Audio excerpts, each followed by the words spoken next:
And Satvik ఇప్పుడు 45 days I think 45 డేస్లో shoot at a time single షెడ్యూల్లో కంప్లీట్ చేశారని టాక్ ఉంది బయట.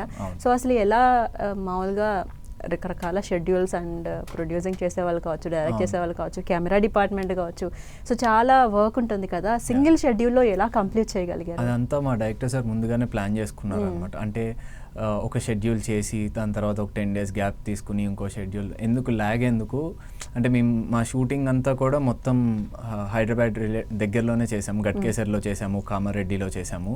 సో అక్కడికి వెళ్ళిన తర్వాత ఇంకా మొత్తం షూట్ కంప్లీట్ చేసుకుని వచ్చేద్దాము, ఇలా ఇక్కడ మళ్ళీ వెళ్ళి ఒక 2 days ఉండి దాని తర్వాత మళ్ళీ ప్యాచ్ వర్క్ ఉండి ఇలా వద్దు మనకి అని ఆయన ముందుగానే ప్రిపేర్ అయ్యారు. అండ్ మా మొత్తం క్యాస్ట్ అండ్ క్రూ కూడా చాలా సపోర్టివ్గా ఉండింది అనమాట. అంటే ఓకే మనం అంతా ఒక ఫ్యామిలీ లాగా ఇక్కడికి వచ్చాము, ఇక్కడ షూట్ చేసుకుని మొత్తం కంప్లీట్ చేసుకుని వెళ్దాం అనుకునే మైండ్ సెట్తోనే ఉండేవారు.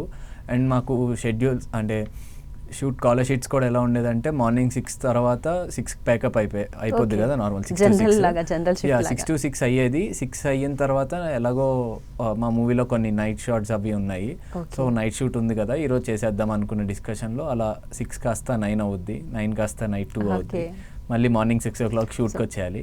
సో టీమ్ వర్క్ అంతా కూడా అంటే ప్రతి ఒక్కళ్ళు సపోర్టివ్గానే ఉన్నారు. అంటే కెమెరామ్యాన్ సార్ ఎంత సపోర్టివ్గా ఉన్నారో మేము అలాగే లేదు సార్ చేద్దాము పక్కగా అంటే ఎంత ఫాస్ట్గా కంప్లీట్ చేసుకుంటే మనం తర్వాత ప్రమోషన్స్ కానీ ఇవి కూడా ప్లాన్ చేసుకోవచ్చు కదా అని చెప్పి ఇదిలో నాన్ స్టాప్గా షూట్ చేసామన్నమాట. అంటే ఇప్పుడు సింగిల్ షెడ్యూల్లో కంప్లీట్ చేయడం అనేది ఒక అచీవ్మెంట్ అయితే, అంత తక్కువ టైంలో చేస్తే అవుట్పుట్ అనేది 100% అనుకున్నది తీసుకురాగలమా అనే థాట్ కూడా జనాల్లో ఉంటుంది. అంత చిన్న టైంలో ఎలా తీయగలరు, ఛాన్స్ లేదు అని చెప్పేసి ఏం చెప్తారు?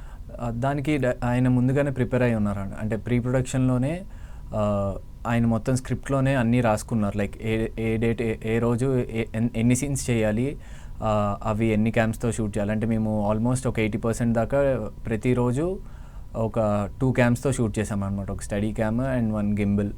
సో మాకు కొంచెం వర్క్ కొంచెం ఫాస్ట్గా అయిపోయింది అనమాట. సో మా ఇన్వెస్ట్మెంట్ అంతా కూడా మేము మొత్తం అంతా టెక్నికల్ సైడ్గా ఎక్కువ యూస్ చేసుకుని షూట్ చేసాము. సో అలా 2 cameras ఉండడం వల్ల మాకు ఇంకా ఫాస్ట్గా కంప్లీట్ చేసుకోగలిగాం. అంటే ఒక వైడ్ ఒక క్లోజ్ ఇవన్నీ కూడా మళ్ళీ షిఫ్ట్ చేసుకున్న వాటి బదులు ఫాస్ట్గా అయిపోయింది అనమాట. అంటే ఒక పక్కా ప్లానింగ్తో వెళ్ళిన టార్గెట్ టైప్లో తీసుకున్న డెసిషన్ ఎగ్జాక్ట్ 45 days కంప్లీట్ అయిపోయింది. 42 గుమ్మడికాయ కొట్టేసారు. 45 కంప్లీట్. ఓకే.